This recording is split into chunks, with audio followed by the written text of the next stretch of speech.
Boa tarde.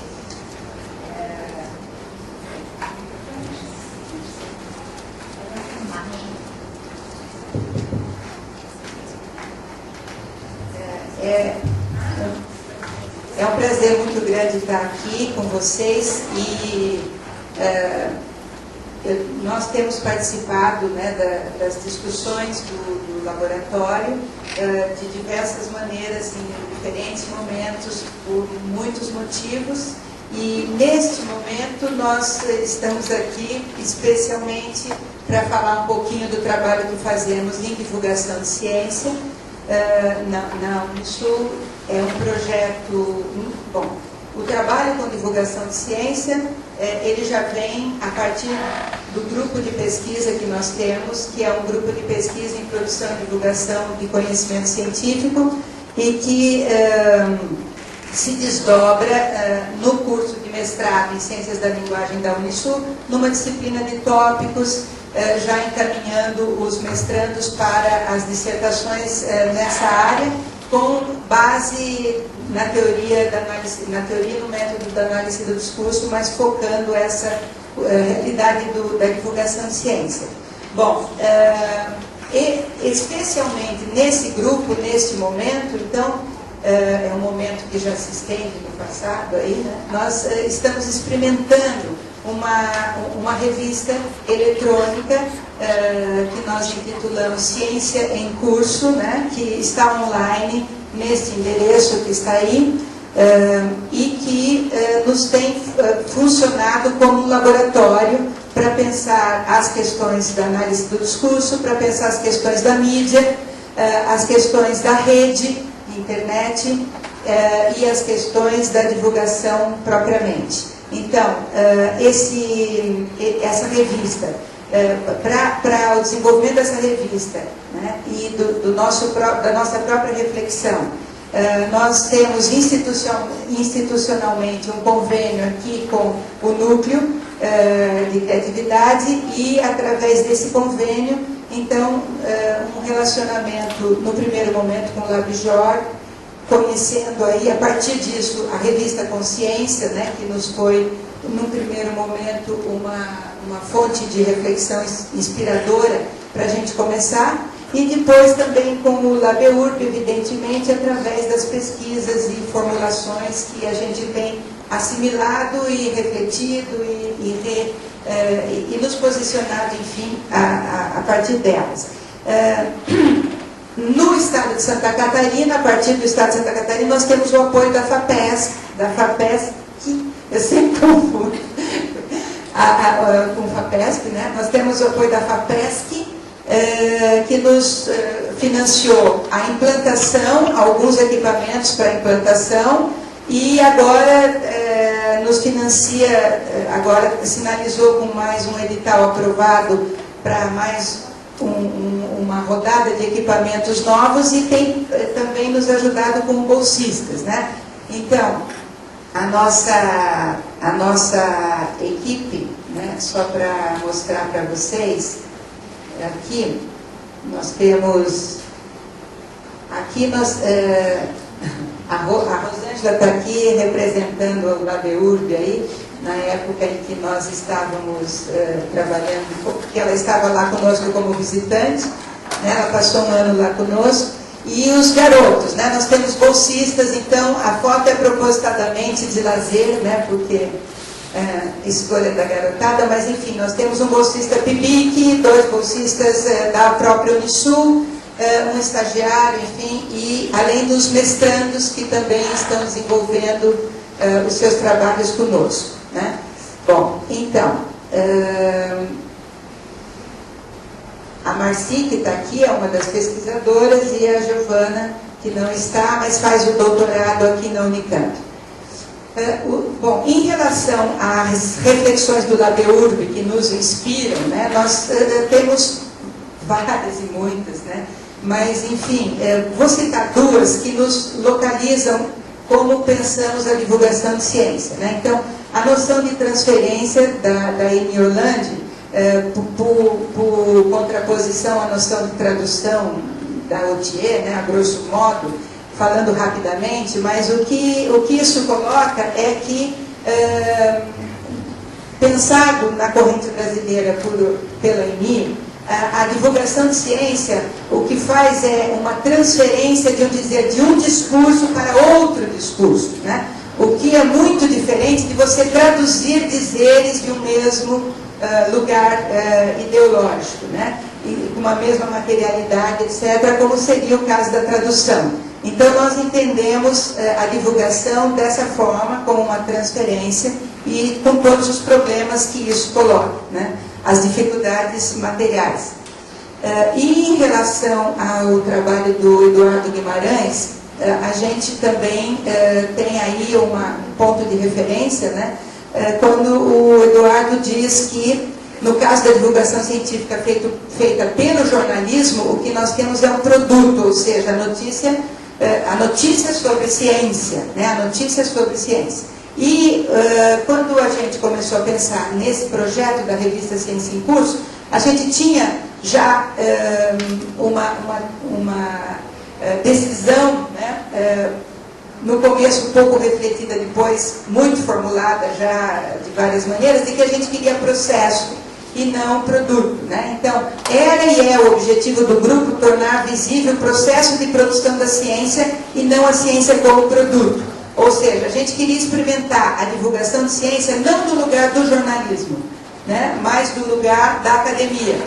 Quer dizer, como é que a academia, como é que o discurso acadêmico-científico poderia fazer esse lugar da transferência que não passasse necessariamente pelos dizeres da mídia e não produzisse a ciência como notícia simplesmente.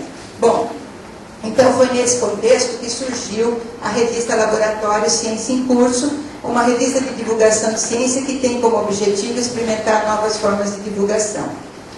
Bom, como a posição do sujeito que faz a divulgação, nesse caso, não está inscrita, então, como jornalista, né, no discurso jornalístico com predominância, e sim no discurso acadêmico-científico, né, o foco recai muito mais no modo de fazer pesquisa, né, cuja divulgação tem fins educativos, nesse caso, do que nos produtos de pesquisa que gerariam notícia. Tá? Então, também por causa do lugar que nós ocupamos ao fazer essa divulgação, né? Ninguém pode dizer de outro lugar senão o que está, né? Por outro lado, o trabalho de divulgação, nesse caso, é ele próprio uma pesquisa, né, que vai se desenvolvendo de forma processual. Quer dizer, nós também estamos desenvolvendo a nossa condição de sujeito inscritos nesse discurso acadêmico-científico que produz divulgação de ciência, e para nós isso é um laboratório, né? Bom, nesse caso, então, a gente tem uma visada no ensino, uma visada na pesquisa e uma visada na extensão dos programas da universidade, né? Bom, tentando compreender, então, o processo, né, a gente acaba por formular o discurso científico, a ciência aí, como objeto desse discurso, né, significado através das suas condições de produção, na medida do possível, e da sua historicidade, né? Busca-se, portanto, desfazer a evidência do fato científico, né, e mostrar que existem acertos e erros, né, quer dizer, um percurso que constitui o processo do qual o fato científico resulta, né? E como discurso de divulgação, a compreensão do nosso próprio lugar, então, que eu estava dizendo, enquanto divulgadores, ou seja, inscritos em um discurso acadêmico-científico. Então, esse é o processo propriamente. A Marci vai falar para vocês rapidamente de que maneira, então, materialmente, a gente constitui essa revista, né? E eu vou mostrá-la em seguida para você. Então, nesse nosso lugar, né, nesse nosso posicionamento aí de construção de um lugar para dizer, para falar da ciência, né? E que já polemiza, em certa medida, o lugar estabelecido hoje de divulgação de ciência, né, o consenso, digamos assim, nós fazemos um trabalho que se organiza a partir do que a gente está chamando de algumas estratégias, né? Então, uma delas, né, seria a hipertextualidade, ou seja, é uma revista digital, é uma revista eletrônica, no qual nós acreditamos que a hipertextualidade, com a multiplicidade de mídias, né, áudio, vídeo, texto, as janelas, os links, vão possibilitar uma interação do interlocutor com os sentidos da ciência, né? De modo, então, não linearizado, simultâneo. Isso não é contingência, né? Quer dizer, nós achamos mesmo que alguma coisa como a organização do conhecimento em rede, né? A rapidez e a quantidade desses conhecimentos produzidos aí na rede, na internet, eles são extremamente produtivos, então, para a gente falar da ciência do modo como a gente está querendo falar, né? Outra coisa tem a ver com a utilização da imagem, né? Vocês vão ver que, junto com os textos, nós temos muito materiais de vídeo, né? Então, a gente está investindo aí em audiovisual, né? Por quê? Porque a gente acredita também que a linguagem imagética, com os vídeos e fotos e tal, né, a própria forma gráfica, ela aproxima a produção dos materiais da revista com certa emergência de sentidos da sociedade contemporânea, em que a imagem parece prevalecer, né? Então a gente está aí, nesse momento da sociedade contemporânea, lidando com essas imagens que estão presentes, né? Mas, de qualquer maneira, a gente não acha que a imagem também é alguma coisa que vai se determinar por si, né? Então a gente vai usar o recurso da imagem na sua relação com outros recursos expressivos, ou seja, na união do texto, da imagem, o espaço virtual, buscando a compreensão da linguagem imagética naquilo que lhe é constitutivo, assim como na sua relação com o texto e o próprio espaço virtual. Bem, agora o design da revista, né? Ela se diferencia da forma usual das interfaces de sites na internet, e isso também foi uma contingência, né? Nós pensamos nisso quando optamos por produzir essa revista, né? E ela vai proporcionar, além de causar esse estranhamento aí, né? Proporciona uma navegação através da qual o internauta escolhe uma rota, né? Intensificando a não linearidade do próprio hipertexto, né? Você vai falar um pouquinho do espiral? Nós discutimos bastante de que forma a gente apresentaria esse site, né, essa revista, e no final de um tempo de discussão a gente resolveu que a espiral seria representativa dessa deslinearização e a ideia do processo permanente de produção que não finda, né, quer dizer, aqui há instâncias de produção que são grupos de pesquisa, mas que podem continuar ad infinito. E aí a gente, por exemplo, escolhe aqui as edições anteriores, né? E aí sim elas estão numa linearidade, e eu posso pegar aqui, por exemplo, um dos grupos, e ele entra também, e há um movimento na entrada desse, por exemplo, se eu clico aqui, vai ter um movimento de entrada na volta, vai ter um movimento de entrada dessa espiral, ela gira, né? Então, isso para ajudar a produzir o efeito que a gente quer de processo, né? Então, uma outra estratégia, então, agora tem a ver com a produção do material audiovisual, né? Então, na produção desse material audiovisual, a gente vai abordar o tema, né? E que vai ser feito de forma contextualizada, ou seja, a gente vai partir do tema de pesquisa, do tema da pesquisa, né, do pesquisador, e isso vai se apresentar como argumento inicial para um debate maior, né? Isso que vocês vão ver nos ícones ali depois, né? Quem quiser depois acessar com mais calma a revista. Uma outra coisa é o que a gente está chamando de trabalho sem roteiro fechado, né? Então, quando nós vamos falar com os pesquisadores, né, a gente direciona a entrevista para ela funcionar como se fosse uma conversa, deixando que o pesquisador assuma certo controle do assunto discutido. Ou seja, ele pode usar o tempo e o percurso que desejar, né? Quer dizer, já não é aquela forma quadradinha do jornalismo, né? É por aí que nós queremos atingir, né, esse modo de produzir o roteiro. A gente vai mostrar agora um vídeo, né, do grupo de pesquisa Patrimônio Histórico e Cultural do curso de História, né, que vai ilustrar um pouquinho esse ponto, né?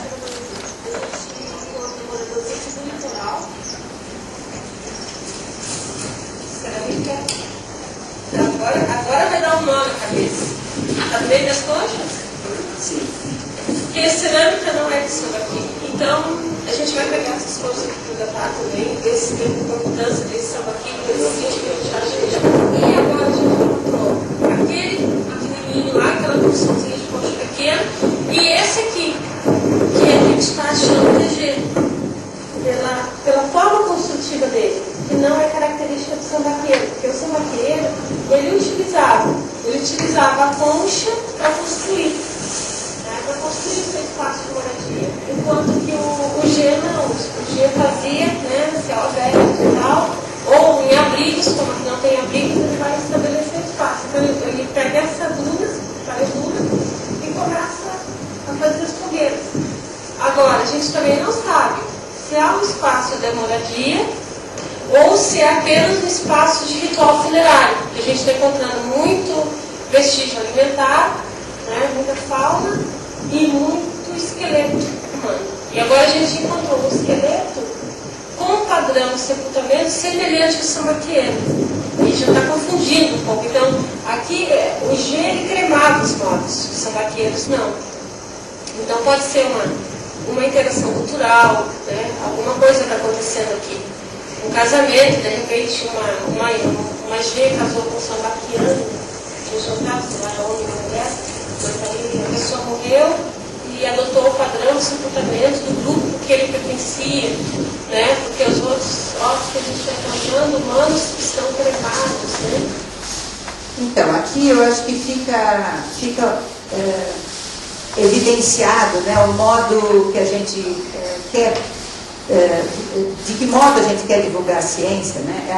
A Deise aqui, a pesquisadora, está em plena campo, né, estabelecendo hipóteses, quer dizer, ela encontra algo que não está resolvido, ou seja, não há uma resposta ainda, mas há um problema, há uma pergunta. E essa pergunta é formulada e, a partir dela, algumas hipóteses. Em seguida, a gente acompanha aqui, eu não vou pôr o vídeo inteiro, mas já no laboratório... Nós pensamos que tem que ser um sambaquim com um modelo construtivo diferente, né? Ela está e, de repente, começa a aparecer cerâmica. E isso já começa a nos intrigar, porque o sambaqueiro não produzia cerâmica. Então, vários elementos, como, por exemplo, esses embletats, né? São uma espécie de piercing pré-histórico. E agora ela vai explicar através de que elementos ela vai poder concluir sobre alguma daquelas hipóteses, né? Então, agora a gente percebe efetivamente que isso não é um sambaqui, mas é um sítio G. E agora a gente ela vai explicar por que da conclusão dela, a partir das teorias e tal. Bom, vou rapidamente. Nossa, tem cada coisa pra... Mas, enfim, aqui, com isso, a gente mostra onde a gente conseguiu chegar, né? Mas, evidentemente, que nós não chegamos aí, assim, num primeiro momento. A gente também tinha um lugar pré-concebido, enfim, um lugar de ver ciência, que era o dado pelo jornalismo, né? Então a gente fez coisas como esta daqui, por exemplo. Essas pessoas que você vê aqui estão exercendo uma profissão que não pode ser feita por qualquer um. Qualquer um rápido, de meia hora, não resolve. Para ser motorista de táxi é necessário dirigir bem, mas isso não basta. Aqui trata-se de um grupo de pesquisa de psicologia falando sobre trabalho e subjetividade. Então, o que a gente fez? A gente pôs o pesquisador com o microfone na mão na posição tipicamente de jornalista, né?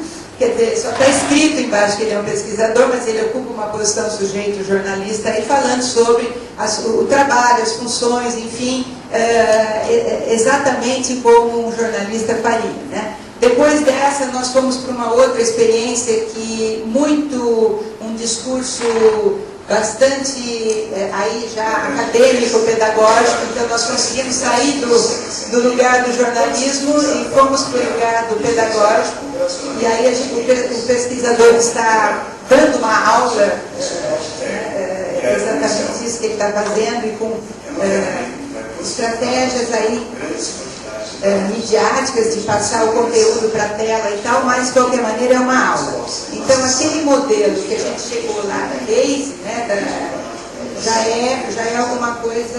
A figura apresentada, e não são partes da modelagem, é a aula, sistema seguinte. curso pedagógico. Então, foi um percurso que a gente fez até chegar nesse lugar que a gente está aí mostrando para vocês, né, como exemplo. A Marci quer completar? Rapidinho, então. Uma outra coisa importante, eu acho que a gente, que pode ser dito, é que a gente traz aí para a discussão também, né, do modo como a gente quer falar de ciência, é um atravessamento, digamos assim, do discurso artístico, né? Porque a gente entende que o discurso artístico, enquanto polissêmico, ambíguo, pode ser uma interface interessante, então, para você lidar com esse absolutismo, tanto da ciência quanto do discurso jornalístico, né? E daí nós produzimos, então, materiais de vídeo que podem ser um exemplo disso, né? Esse é um grupo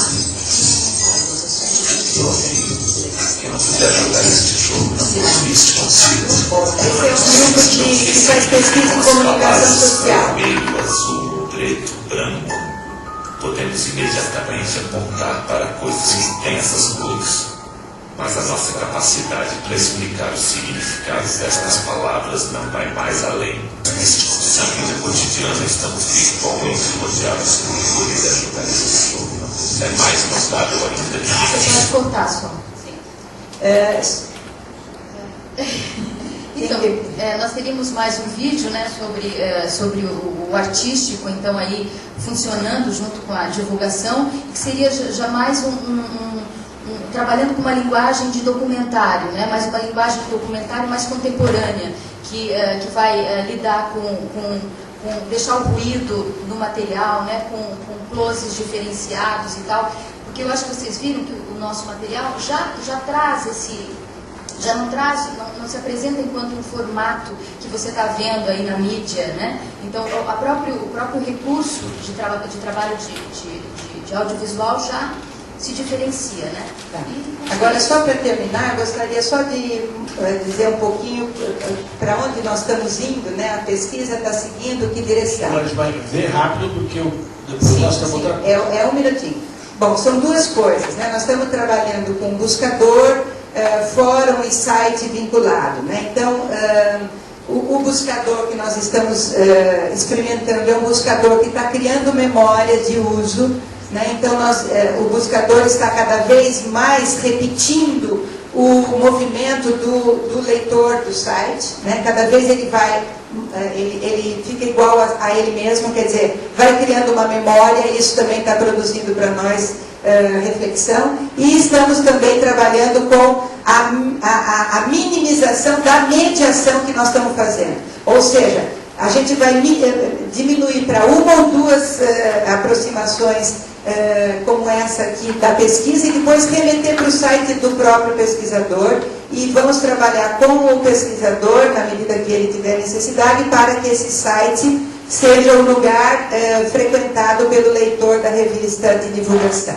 Então, é nessa direção que nós estamos trabalhando agora